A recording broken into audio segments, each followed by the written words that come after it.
Have you gone to the gym today? You haven't? Well, I have, and that makes me better than you. I got some sprints in, I did some ladder climbs, dodge rolled some rocks, and I even got to throw things. And quite frankly, I feel healthier than I've ever been. I also did something that might be frowned upon. No, it's not steroids, but it's the Dark Souls equivalent to it. We are now the healthiest husk in Lordran. I named my character Big Boy because we're just a big strong boy, and chose the deprived class because outside of my health I want to be as deprived as possible. I grabbed myself some humanity, fire bombs, and homeward bones for later, and threw myself down a well to cleanse our steroid sins. I don't need Joey Swole coming after me. Now we can begin our journey into finding out what Dark Souls 1 looks like at 99 vitality. I used the master key to run through the Valley of the Drakes, past the red tearstone ring because a healthy boy has no need for such things, and flexed on a black knight. That Grasscrest shield is mine. I grabbed myself the bow here to prepare for the bed of chaos, and convinced a crystal lizard to give us a tight knight chunk. I went to Andre to grab a war pick for this run, as that's both a weapon that I could wield, and the weapon I just felt like using, and went on ahead to upgrade it to +1. Right before Taurus, another crystal lizard dropped me 2 more tight knight chunks. The world's just a better place when you're healthy, I guess. I dropped down on Bull Boy and gave him some paper cuts on his knees. He didn't appreciate that and stepped on me, but it was no use as we turned him into hamburgers in no time.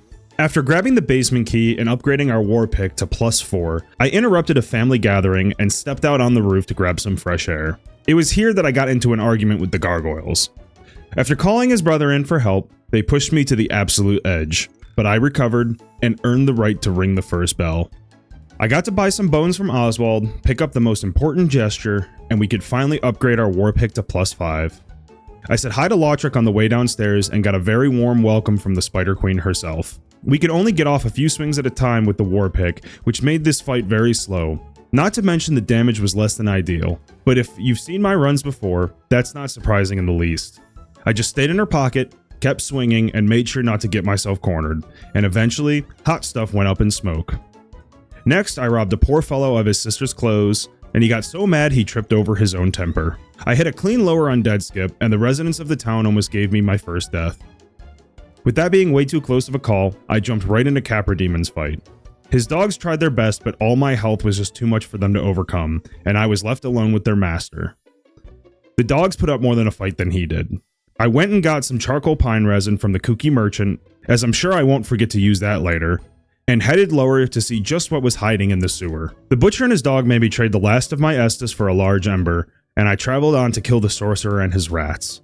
I didn't want to rest at this bonfire, so I could just bone out of this hellhole after the fight, so I chose to just use humanity as my healing source. To be honest, if I got killed by Gaping Dragon, I was gonna start worrying about myself a lot more than a long run back. This fight went as normal. He slammed the ground, I smacked his head. He slammed into a wall, I smacked his leg. Honestly, look at the difference between us. I'm fit as a fiddle, and his whole chest was rotted out. Who did you think was gonna win? I grabbed myself the Slumbering Dragon Crest ring from Sen's, convinced the giant to give me another chunk, and bought myself some large Titanite shards to get my war pick to +10. See? I told you I wouldn't forget to use the resin. Clumsy took a few hits to the ankles, but I finally got the war pick to knock him off the edge. That was only after dealing about half his health away. I guess being the image of health really scared the Painting Guardians because they didn't bother me one bit, and I took my first death to the scariest enemy of all.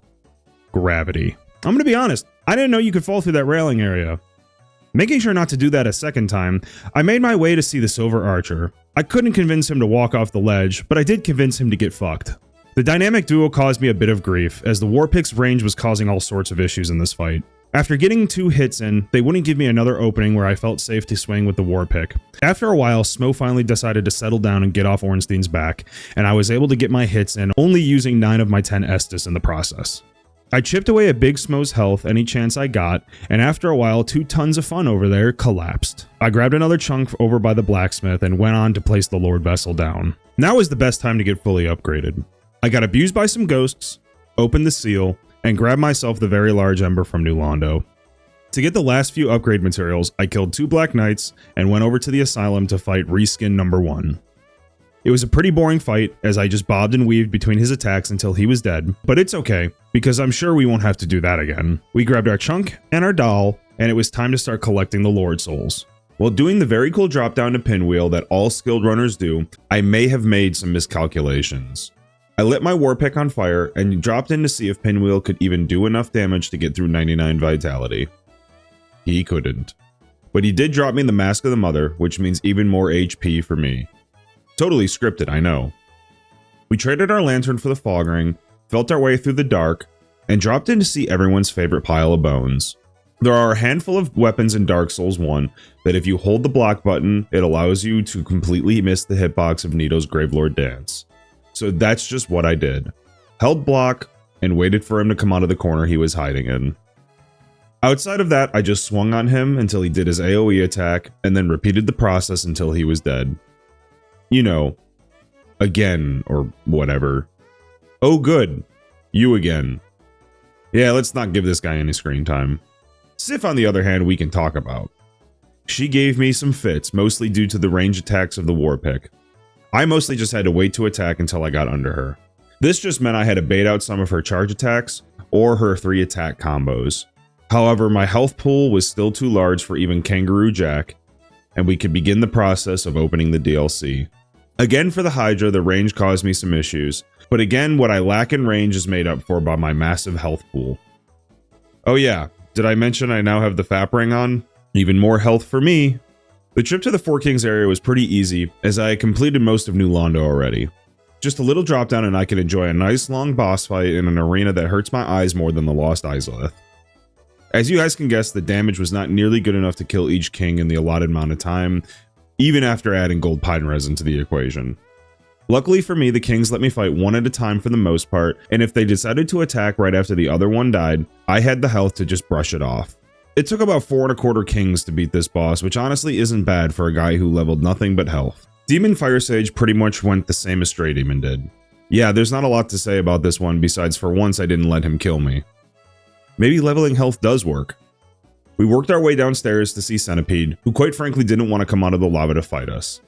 This hungry boy couldn't resist a good snack for too long and eventually joined us on dry land. After that, we decided to become ankle biters and only got punished for being too close to him a few times. You bet your ass I'm cheesing you. Here's the pass, the shot, goal. Gwendolyn just kept throwing things at me and running away, which I felt was not very nice, so I punished them for it. I really should have chose a better weapon for this run. The range on this thing sucks. I jumped into the painting and ended up on a bridge for some reason. Ran myself through some horrible creatures and fell onto some ground that had the Cloak of Invisibility on it. There's no way your feet aren't cold, miss. I think she's got frostbite. We have to amputate. Well, fuck me for trying to be helpful, I guess. She actually got very close to killing me because I felt invincible and got disrespectful. I got out of there in one piece, maybe a little bloodier than I would have suspected, and moved on to the ugliest dragon there ever was. I grabbed myself the pendant for the DLC, and then got executed for calling Seath ugly. We made our way through the archives and into the Crystal Caves, and I finally got face to face with the biggest poser in the Dark Souls universe. Invincible my ass. Seath was so excited to fight me that he did the stompies. The damage actually wasn't that bad, and I'm finding out more and more as I do these challenge runs that there really isn't a bad weapon against this guy. He is just a simple boss. That's now 4 Lord Souls, and all that stands in my way of claiming the title of the healthiest husk in Dark Souls is the DLC. I played the Sanctuary Guardian fight pretty loose, as I usually don't have any issues with this fight. However, I may have played it a little too loose as I got myself poisoned, which caused me to panic and suffer the first non-gravity death to this bozo of a boss. Ah, you feel that? The shame washing over me? It's quite warm. Don't worry though, I made up for it on the second attempt by getting poisoned again, but this time, I just barely made it out alive. I don't even want to call this chip damage. Artorias was a boss I made sure not to take lightly. With me doing very little damage to him, and the fact that even with this health pool he can one-shot me if I let him charge up enough times, I did my best to be very careful. I tried to only attack when I was given windows that I would take in a hitless run. I also figured out in this fight that I could get an R2 in instead of just an R1. What a nice thing to find out with 3.5 bosses left. Like his dog, Artorias got the hoppies, and decided he would play as far back as he could at the end of the fight. My life flashed before my eyes as I got Goomba stomped, but he decided to only do one of the 3-part combo, and I was filled with relief as it seemed the Dark Souls gods were smiling down upon me. This guy said he didn't care about my health bar and treated me like a bitch. Thanks for that, my confidence is sky high right about now. With my newfound power of the R2, I jumped into the Manus fight and put some paper cuts on his hand. I played the beginning of this fight about as bad as you could, mistiming rolls and getting smacked around for a while. Thank God for this health, am I right? He resorted to magic as physical attacks weren't working, but that was no match for my 2,500 health. I did actually have to use humanity at one point to heal myself, as I ran out of Estus, but Tall, Dark, and Ugly donated them right back after a few more swings. I don't even know how that happened, I would never press attack there. Goff shot down Calamate for us, and it was time to get rid of the last ancient dragon once and for all. I was doing pretty well against him in this fight, but I made the mistake of getting hit with a double damage attack and then following that up with eating a knuckle sandwich. He tried it again at the beginning of round 2, but in this house we learn from our mistakes. I made a hell of a decision at the end of the fight to get greedy, and look at that. It worked! Take this as a lesson, everyone. When you're playing Souls games, it always pays off to be greedy. Walking through the ghosts of our past into a land filled with ashes is a good time to remember that not every challenge run needs to be low damage, low fun. Sometimes it's fun to max out a stat and see how bad you really are. There's no shame in dying to Calamate as he's built exactly to kill a build just like this. But dying to the Painting Guardian shows me that no matter how OP I make myself, Dark Souls finds a way to remind me that it's still the boss around here. And the king of those bosses? Well, he's right here. A burnt husk of a man getting parried by the healthiest man in the world until the end of time. Thank you all for watching. Please like and subscribe and all that sort of good stuff. Let me know what kind of run you would like to see me do in the future down below. And as always, I'll see you guys next time. Good night, everybody. Peace, peace.